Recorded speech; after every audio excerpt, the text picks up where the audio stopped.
Everyone, and welcome for another lecture. The topic for today's lecture is International Criminal Court. पहले we are going to study about the background. International criminal court से पहले बहुत सारे tribunals बनाए गए थे related to the war. जैसे first world war के बाद पेरिस पीस कॉन्फ्रेंस हुआ और उस कॉन्फ्रेंस में एक ऐसे ट्रिब्यूनल बनाने की मांग हुई उन परपिट्रेटर्स के लिए, यानी उन बंदों के लिए जो वॉर क्राइम में इन्वॉल्व थे, उनको पनिश करने के लिए, उनको प्रोसिक्यूट करने के लिए एक ट्रिब्यूनल बनाने की मांग हुई. सिमिलरली सेकेंड वर्ल्ड वॉर में आपको पता है एलाइड एंड एक्सिस पावर थे. एक्सिस पावर में जर्मनी एंड जापान हार गए थे, तो वहाँ भी ट्रिब्यूनल बनाने की ज़रूरत हुई उनके लिए जो वॉर क्राइम्स में इन्वॉल्व थे. And if you all remember, दो ट्रायल हुए थे, Nuremberg trial and Tokyo trial. तो न्यूरेमबर्ग ट्रायल में जर्मन ऑफिशियल्स जिन्होंने वॉर क्राइम्स किया था, जिन्होंने जेनोसाइड किया था, आपको याद होगा ज्यूज़ का हॉलोकास्ट हुआ था.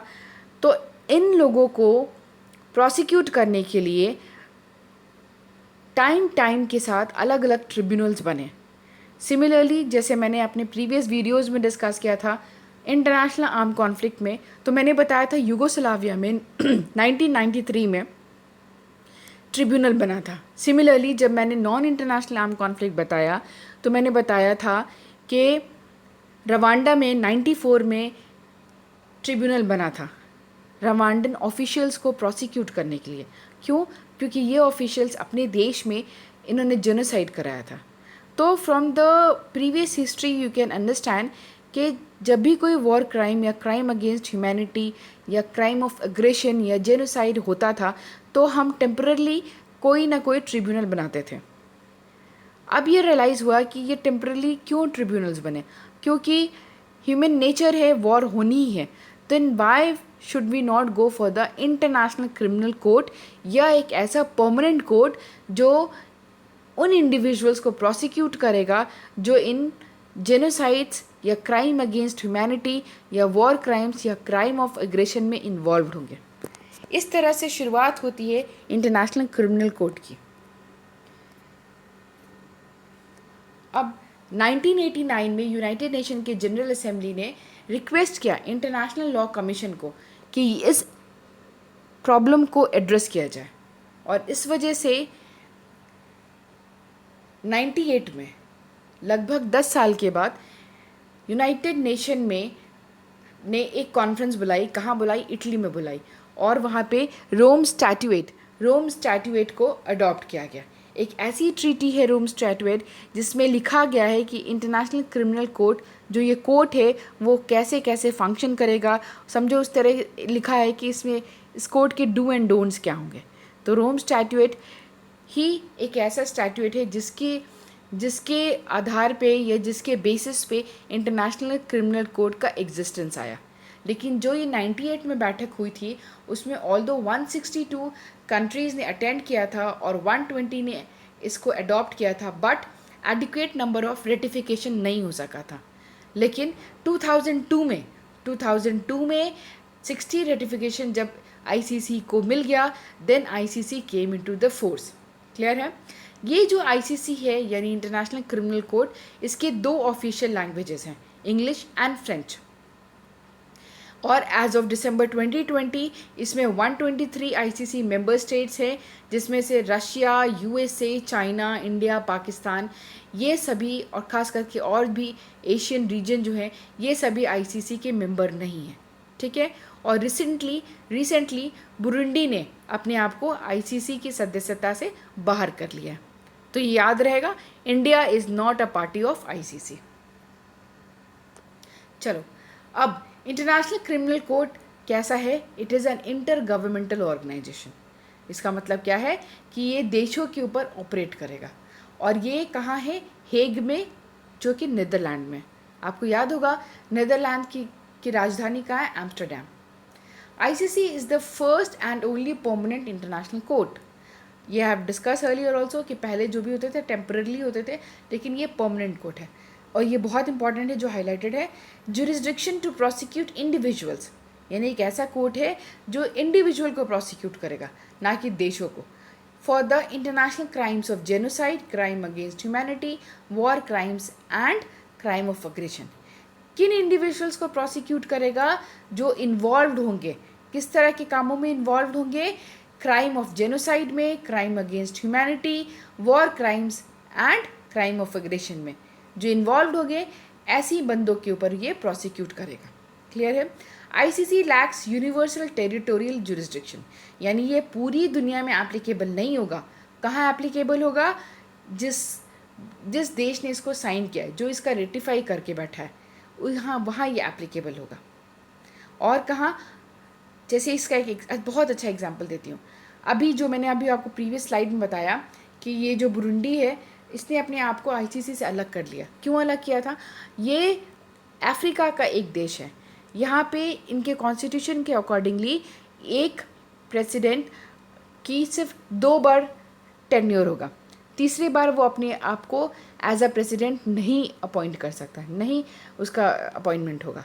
लेकिन जो प्रेसिडेंट हैं बुरुंडी के 2017 के राउंड पीओएस करके, उन्होंने 2 बार अपना प्रेसिडेंट का टेन्योर पूरा किया और तीसरी बार भी उन्होंने इलेक्शन किया और वो जीत भी गए।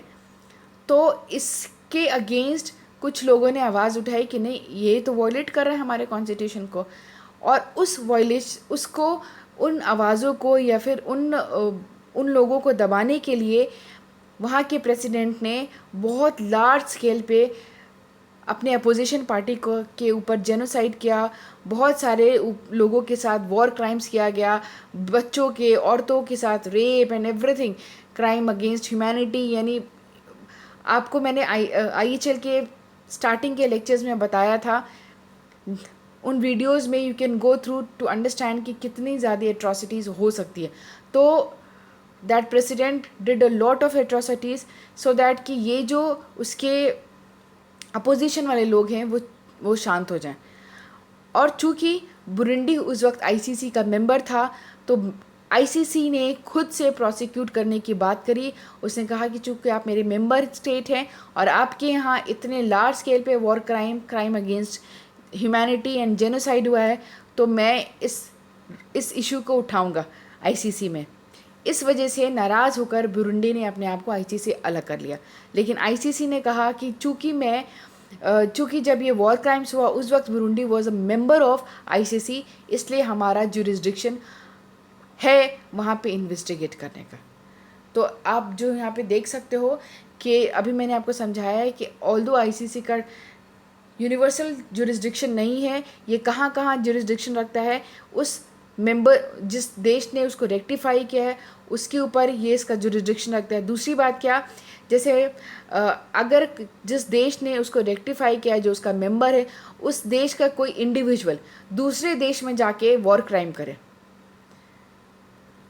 जो दूसरा देश मान लो कि आईसीसी का मेंबर नहीं भी है, तब भी चूँकि वो इंडिविजुअल जिस देश को बिलोंग करता है वो देश तो था आईसीसी का मेंबर, इसलिए उसके ऊपर इन्वेस्टिगेशन होगा। इसका एग्जांपल ले लो, बहुत सारी यूरोपियन कंट्रीज़ और North America, South America, except USA का ही अलास्का है, तो इनको छोड़ के कनाडा, ये सब ना बहुत ही शांति वाले देश हैं। ऑस्ट्रेलिया, ये सब बहुत ही शांति वाले। अफ्रीका, ये सब क्या हैं? ये सब आईसीसी के मेंबर हैं। तो इनमें से मान लो अफ्रीका का ही, मान लो ऑस्ट्रेलिया का ही कोई बंदा जाता है और एशियन रीजन, जो कि बिल्कुल आईसीसी का मेंबर नहीं है, एशियन रीजन में जाके कोई वॉर क्राइम करता है, तो आईसीसी उस इंडिविजुअल को, जो कि ऑस्ट्रेलियन की नागरिकता रखता है, ऑस्ट्रेलियन का सिटीज़न है, उसके ऊपर प्रोसिक्यूशन कर सकती है। क्यों? क्योंकि Australia is a party of ICC. ठीक है, 2 बातें मैंने आपको बता दी। और तीसरा, इसका जुरिस्डिक्शन कहाँ होता है? अगर मान लो यूनाइटेड नेशन का सिक्योरिटी काउंसिल कोई केस लेकर आया है आईसीसी के पास, कहता है कि आप इन्वेस्टिगेट करो, तो ऐसे कंडीशन में भी आईसीसी इन्वेस्टिगेट करती है। और यहाँ पे नेक्स्ट क्या हाईलाइटेड लाइन है? ICC has no retrospective jurisdiction. इसका मतलब है कि जैसे ये मैंने बताया अभी आपको प्रीवियस स्लाइड में, 2002 में ICC came into the force. तो अगर 1 जुलाई 2002 से पहले कोई भी क्राइम अगेंस्ट ह्यूमैनिटी या जेनोसाइड हुआ है तो आईसीसी उसके ऊपर जुरिस्डिक्शन नहीं रखता है। इसका मतलब यही है, ICC has no retrospective jurisdiction. Moving to the next, ये जो कोर्ट है इसके 4 ऑर्गन हैं। कौन कौन से ऑर्गन हैं? Presidency, judicial division, office of the prosecutor and registry. अब देखो प्रेसिडेंसी में क्या है। प्रेसिडेंसी का क्या काम है? Responsible for the proper administration of the court. Clear है? और ये एक प्रेसिडेंट एंड 2 वाइस प्रेसिडेंट से मिलके बना होता है। जो प्रेसिडेंसी का ऑर्गन है इसमें एक प्रेसिडेंट एंड 2 वाइस प्रेसिडेंट्स रहते हैं। क्लियर है? ये जो जजेस हैं इनका टेन्योर क्या होता है? मैक्सिमम 2 या 3 ईयर के लिए इस पोस्ट पे ये आते हैं। क्लियर है? और अभी 21 में प्रेसिडेंट कौन है यहाँ के? पायोटर हॉफमांस्की। ये कहाँ के हैं? पोलैंड के। तो क्लियर हो गया? क्लियर हो गया आपको? प्रेसिडेंसी वाला जो ऑर्गन है इसमें एक प्रेसिडेंट रहेंगे, 2 वाइस प्रेसिडेंट रहेंगे। इनका टेन्योर जो है 2 या 3 ईयर से ज़्यादा नहीं हो सकता। नेक्स्ट ऑर्गन क्या है? Judicial division. इसमें 18 जजेस होते हैं और ये 3 चैम्बर में बटा होता है। पहला प्री ट्रायल चैम्बर, दूसरा ट्रायल चैम्बर एंड लास्ट क्या होता है? Appeal chamber. क्लियर है? These chambers carry out judicial functions of the court. और ये ऑल द जजेस must be nationals of the, हाँ, जो भी आईसीसी का जज बनेगा वो ज़रूरी है कि जिन देशों ने, जो देश इसके रेक्टिफाई किए हुए हैं, जो देश इसके मेंबर हैं, उन्हीं में से कोई जज बनेगा। क्लियर है? आईसीसी की जज कहाँ से आएंगे? यानी ये जो प्री ट्रायल चैम्बर हैं, ट्रायल चैम्बर हैं, ये जो 18 जजेस हैं, ये सब कहाँ को बिलोंग करना चाहिए? ये सब उन देशों को बिलोंग करना चाहिए जो कि आईसीसी को रेक्टिफाई किए हुए हैं, जो कि आईसीसी के सिग्नेटरी कंट्रीज़ हैं। तो ये जजेस भी वहीं से आएंगे। क्लियर है? इन जजेस को बहुत नॉलेज होना चाहिए ह्यूमैनिटेरियन लॉ की, ह्यूमन राइट्स लॉ की, और इनको एक्सटेंसिव एक्सपर्टाइज होनी चाहिए किन इश्यूज़ में? Violence against women and children. क्यों? क्योंकि सबसे ज़्यादा वल्नरेबल हो जाते हैं ऐसे केसेस में। अच्छा, मान लो कि ये जो प्री ट्रायल, ट्रायल और अपील चैम्बर है, अगर कोई केस जाता है और ऐसा लगता है प्रोसिक्यूटर को या उस इंडिविजुअल को जिसके ऊपर इन्वेस्टिगेशन चल रहा है कि ये जो जज है हो सकता है कि मेरे साथ इम्पार्शियलिटी करे, तो ऐसे केस में अगर आपको डाउट है प्रोसिक्यूटर को या उस इंडिविजुअल को, तो ऐसे केस में वो उस पर्टिकुलर केस से उस जज को हटाने की अपील भी कर सकता है। और ये उस केस से उस जज को हटाया जा सकता है by the absolute majority of the other जजेस। पता है आपको कितने जजेस हैं? 18 है ना? तो अगर मान लो किसी एक को हटाना है उस पर्टिकुलर केस से, तो 17 लोग या फिर 50+1 में आराम से एब्सोल्यूट मेजॉरिटी से उस पर्टिकुलर केस से जज को हटाया जा सकेगा। नेक्स्ट क्या है? Office of the prosecutor. Office of the prosecutor is responsible for conducting investigation and prosecution. यानी एक तो वो इन्वेस्टिगेट करेगी उस एरिया में जाके, उस एरिया में जहाँ पे ये वॉर क्राइम है वो इन्वेस्टिगेट करने का भी उसका अधिकार है, और वो फिर अगर मानती है कि सच में जेनोसाइड या क्राइम अगेंस्ट ह्यूमैनिटी हुआ है तो फिर उन इंडिविजुअल्स को वो प्रोसिक्यूट भी कर सकता है। ठीक है? प्रोसिक्यूटर में open N investigation under 3 circumstances. किन 3 सर्कमस्टांसेस में करता है वो मैंने आपके साथ डिस्कस कर लिया है कि वो जाके स्टडी करेगा, और अगर वो पाता है कि वहाँ वॉर क्राइम हुआ है तो वो ऑपरेशनल हो सकता है। ठीक है? और जो मेंबर हैं आईसीसी के, जो सिग्नेटरी हैं जिन्होंने रेटिफाई किया है, आईसीसी वहाँ इन्वेस्टिगेट करेगा, या फिर उसी मेंबर देश का कोई इंडिविजुअल कहीं और जाके करता है क्राइम, उस केस में भी आईसीसी इन्वेस्टिगेट करेगा, या यूनाइटेड नेशन सिक्योरिटी काउंसिल अगर कोई केस लेकर आता है तो उस कंडीशन में भी आईसीसी इन्वेस्टिगेट करता है। क्लियर है? अगर मान लो किसी इंडिविजुअल को ऐसा लगे कि ये जो प्रोसिक्यूटर है वो मेरे साथ इम्पार्शियलिटी कर रहा है, यानी प्रोसिक्यूटर जानबूझ के मुझे फंसा रहा है, अगर ऐसा किसी इंडिविजुअल को लगता है तो उस प्रोसिक्यूटर के अगेंस्ट भी वो जा सकता है, अपील चैम्बर में अप्लाई कर सकता है। कि इस केस से इस इन्वेस्टिगेटिंग ऑफिसर को या इस प्रोसिक्यूटर को चेंज कर दीजिए, क्योंकि आई डाउट ऑन हिज और हर इम्पार्शियलिटी। क्लियर है? अब देखो एक टर्म है पॉलिसी पेपर। पॉलिसी पेपर कुछ नहीं, बस एक तरह का डॉक्यूमेंट है जहाँ रीज़न स्पेसिफाई करता है ऑफिस ऑफ प्रोसिक्यूटर कि किन रीज़न किन ग्राउंड्स पर आईसीसी वहाँ पर स्टडी कर रहा है और किन ग्राउंड्स पे किसी पर्टिकुलर इंडिविजुअल के ऊपर इन्वेस्टिगेशन स्टार्ट किया जा सकता है। नेक्स्ट और लास्ट ऑर्गन क्या है इसका? रजिस्ट्री। रजिस्ट्री का क्या काम है? इसके हेड को रजिस्ट्रार कहते हैं। और इसका क्या काम है? ये जितने नॉन जुडिशियल एस्पेक्ट्स हैं, जैसे उसका फाइनेंस का मैटर हो गया या एडमिनिस्ट्रेशन का मैटर हो गया, ये उन सबको हैंडल करता है। क्लियर है? और रजिस्ट्री, इनका टर्म क्या होता है रजिस्ट्रार का? 5 साल का। इस स्लाइड पे मैंने एक कंपैरेटिव स्टडी करी है आईसीजे और आईसीसी। आईसीजे जैसा पता है आपको, इंटरनेशनल कोर्ट ऑफ जस्टिस। मेरी एक वीडियो है यूनाइटेड नेशन के ऑर्गन्स के ऊपर, तो यू कैन अंडरस्टैंड कि यूनाइटेड नेशन का एक ऑर्गन क्या है? International court of justice. इसे हम वर्ल्ड कोर्ट भी कहते हैं। जबकि आईसीसी क्या है? एक ये इंडिपेंडेंट बॉडी है। और ये कैसे केसेस रिसीव करती है? मेंबर स्टेट या यूनाइटेड नेशन के सिक्योरिटी काउंसिल के ज़रिए। ठीक है? इन दोनों का लोकेशन जो है वो हेग में ही है। और आईसीजे जो है वो कंटेंशियस बिटवीन पार्टीज़, यानी ये देशों के बीच का मैटर सुलझाती है, देशों को प्रोसिक्यूट करती है, देशों के ऊपर इन्वेस्टिगेट करती है। जबकि आईसीसी क्या करता है? ये इंडिविजुअल्स के ऊपर इन्वेस्टिगेशन करता है, लेकिन इंडिविजुअल शुड ऑल्सो बी 18 या 18 अबव। कौन सा सब्जेक्ट मैटर आईसीजे लेता है? किसी भी देश की सोवरेनिटी, या अगर उसका कोई डिस्प्यूट हो रहा है बाउंड्री या मेरीटाइम या ट्रेड को लेके, इन सब के ऊपर आईसीजे इन्वेस्टिगेट करता है। जबकि आईसीसी कहाँ जुरिडिक्शन रखता है? ये रखता है अगर कहीं जेनोसाइड हुआ है या क्राइम अगेंस्ट ह्यूमैनिटी या वॉर क्राइम्स या क्राइम ऑफ एग्रेशन हुआ है, तो वहाँ आईसीसी इन्वेस्टिगेट करता है। फंडिंग कहाँ से आती है? तो चूँकि आईसीजे मेंबर है यूनाइटेड नेशन का, तो यूनाइटेड नेशन ही उसे फंड करता है। जबकि आईसीसी की फंडिंग कहाँ से आती है? ये वॉलंटरी कंट्रीब्यूशन है बाय द यूनाइटेड नेशन।